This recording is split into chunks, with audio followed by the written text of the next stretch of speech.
नमस्कार। खेत खजाना में आपका स्वागत है। आज शनिवार का दिन है और जून की तारीख है 17। इससे पहले कि सरसों बाजार पर बात शुरू करें, आपको ये महत्वपूर्ण खबर देना भी ज़रूरी है कि अमेरिका और ऑस्ट्रेलिया दोनों देशों के जो मौसम वैज्ञानिक हैं उन्होंने भी ये स्वीकार कर लिया है और उन्होंने ये हमें जानकारी दी है भारत को कि आपके यहाँ यानी भारत में अल नीनो का प्रभाव देखने को मिलेगा। यानी मानसून काफ़ी कमज़ोर रह सकता है और मानसून कमज़ोर रहने के कारण, बरसात कम होने के कारण हमारी जो खरीफ की फसलें हैं यानी इस सीज़न में जो बिजाई हुई है या हो रही है उन फसलों के उत्पादन पर बहुत प्रतिकूल असर पड़ेगा।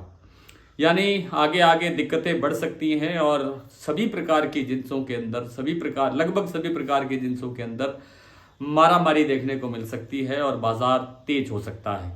आइए बात शुरू करते हैं सरसों की। और सरसों की बात शुरू करने से पहले आपसे विनम्र निवेदन, आप इस चैनल को सब्सक्राइब कर लीजिए और सब्सक्राइब करने के साथ साथ बेल आइकॉन को जरूर प्रेस कीजिए ताकि वीडियो अपलोड होते ही सबसे पहले आप तक पहुंचे। सरसों बाजार में तेजी का मोमेंटम बना हुआ है। हालांकि आज सलोनी प्लांट ने 25 रुपये बाजार कमजोर किया है कल से, लेकिन उसके बावजूद जो जो उसकी बॉडी लैंग्वेज होती है बाजार की, व्यापार की और सरसों की, उसके अंदर ऐसा देखने को मिल रहा है कि जैसे तेजी अभी और बनना बाकी है। जैसा मैंने कल आपसे निवेदन किया था कि सरसों के अंदर अभी भी लगभग 300 रुपये के सुधार की गुंजाइश बनी हुई है। कुछ लोग तो ये भी कहते हैं कि इससे ज़्यादा तेजी बन सकती है, लेकिन मैं इसको मानने को तैयार नहीं हूँ, क्योंकि उत्पादन जो इस बार सरसों का हुआ है वो जितना भी हम स्वीकार कर लें, चाहे हम 100 लाख टन माने या 100 से थोड़ा बहुत कम माने या 100 से थोड़ा बहुत ऊपर माने, तो उसका इस बार जो उपयोग है वो बहुत कम हुआ है। उपयोग इसलिए कम हुआ है कि पिछले 2-3 सालों से सरसों में का सबसे पहले सरसों की फसल आते ही सबसे पहले रिफाइंड बनना शुरू होता है, क्योंकि सरसों का जो भाव है या क्षमा करें सरसों तेल का जो भाव है वो सोयाबीन के तेल से काफ़ी नीचे रहता था और जो विदेशी तेल हैं उनसे भी काफ़ी नीचे रहता था, इसलिए इसका रिफाइंड बनता था। इस बार ऐसा कुछ नहीं हुआ, एक दाना भी रिफाइंड में नहीं गया है, एक बूंद भी तेल की सरसों की रिफाइंड बनने में नहीं गई है। और जो दूसरे उपयोग हैं उनमें भी सरसों तेल की उपयोगिता घटी है, कुछ ना कुछ लागत घटी है।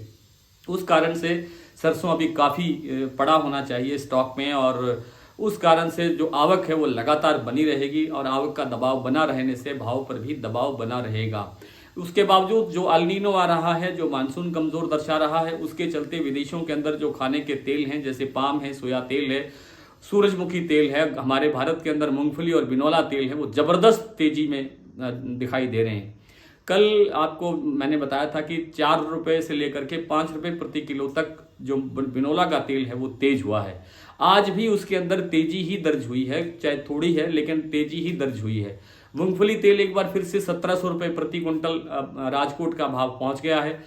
पिछले मतलब एक सप्ताह के अंदर 100 रुपये की तेजी दर्ज हुई है मूंगफली तेल के अंदर, यानी 10 रुपये किलो का भाव तेज हो गया।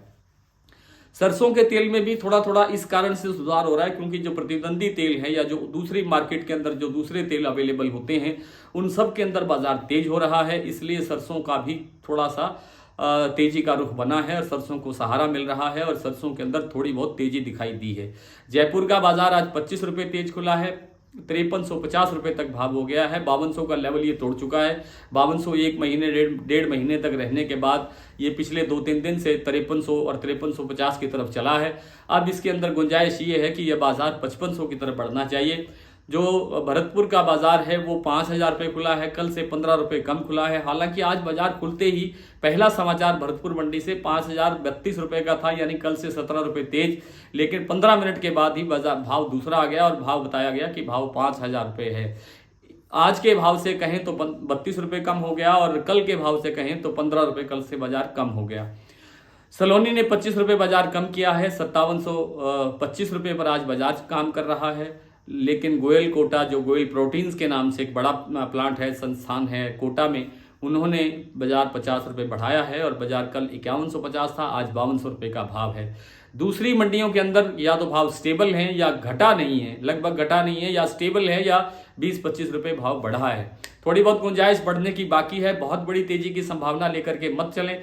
लेकिन तेजी का रुख, तेजी का मोमेंटम बना हुआ है और बना रहेगा। इसमें गिरावट की संभावना अब बहुत कम है। जैसे जैसे एल नीनो अपना प्रदर्शन करेगा, जैसे जैसे मानसून अपना प्रदर्शन करेगा, वैसे वैसे बाजार की दिशा बनेगी।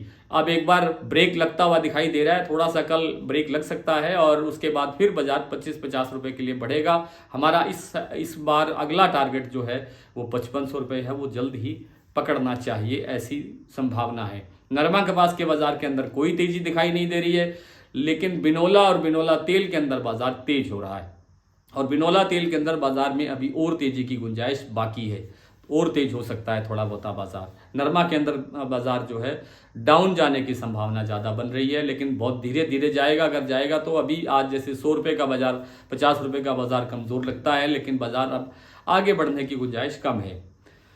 कुछ साथियों ने गेहूं के बारे में पूछा है कि गेहूं का बाजार कैसे रहेगा। गेहूं के अंदर देखिए, सरकार अपना जो पहला जो स्टेप थी गेहूं में तेजी रोकने के लिए, वो बड़ा क्या कहते हैं, बड़ा तीखा स्टेप था और उसको सरकार ने उठाया है उस कदम को, और स्टॉक लिमिट लागू किया है। स्टॉक लिमिट लागू करने का जो फैसला है वो 11 तारीख को हुआ था, 11 जून को, और 9 तारीख के हमने अपने अखबार में लिखा था कि गेहूं पर स्टॉक लिमिट का खतरा बढ़ रहा है। इसलिए मैं बार बार निवेदन करता हूं कि हमारा जो डेली बुलेटिन है उसके साथ आप जुड़िए, ताकि आपको हर बाजार की, हर चीज़ की, हर जिन्स की और पर्टिकुलर तेल तिलहन की जो अपडेट है, जो सही जानकारी है, वो आपको मिलती रहे। उसके लिए डिस्क्रिप्शन के अंदर हमारा व्हाट्सएप नंबर है। व्हाट्सएप पर आपको जवाब देने के लिए हमारी पूरी टीम हर समय तैयार रहती है। गेहूं में बहुत बड़ी तेजी की गुंजाइश फिलहाल नहीं है, क्योंकि सरकार के पास स्टॉक अच्छा है। हालांकि पिछले साल से खरीद ज़्यादा हुई है, लेकिन ओवरऑल जो सरकार की खरीद रहती है वो 4-4.5 करोड़ टन रहती है, लेकिन इस बार उतना नहीं है। करीब 3.25 लाख या 2.60-70 के आसपास जो है वो खरीद दिखाई दी है। लेकिन सरकार के पास ये तो है ही ना कि सरकार खुले बाजार के अंदर गेहूं को उतार सकती है। इसलिए बड़ी तेजी नहीं है, लेकिन बाजार 2500-2600 रुपये के आसपास जरूर पहुंच सकता है थोड़ा टाइम लेने के बाद। अक्टूबर के आसपास मुझे लगता है कि यह बाजार 2600 से क्रॉस करता हुआ भी दिखाई दे सकता है। आइए सरसों की मंडियों में कुछ भाव देख लेते हैं। आज भरतपुर का भाव जैसा मैंने आपको जानकारी दी, भरतपुर खुला है 5000 रुपये, दिल्ली 5350, जयपुर 5350, दिल्ली 5000 रुपये, चरखी दादरी 4950, सलोनी 5725, खैरथल 5075, मुरैना 4800, केकड़ी 4900, हिंडौन 5051, गंगापुर 4990, कोलकाता 5600, अलवर 5100, बीकानेर 5150, सुमेरपुर 5015, कोटा 4700, नडबई 5000 रुपये, ग्वालियर 4700, केरली 5050, एलनाबाद 4852, सिरसा 4811, नौहर 5000 रुपये, आदमपुर 4909, बरवाला 5025, हिसार 4900 रुपये, और अबोहर मंडी के अंदर भाव है 4795। अबोर में आज नरमा बिका है 7100 रुपये, आदमपुर में 7181 रुपये, और सिरसा और एलनाबाद में नरमा का भाव रहा है 7200 रुपये। आज इतना ही, कल आपसे फिर मुलाकात होगी, तब तक के लिए नमस्कार।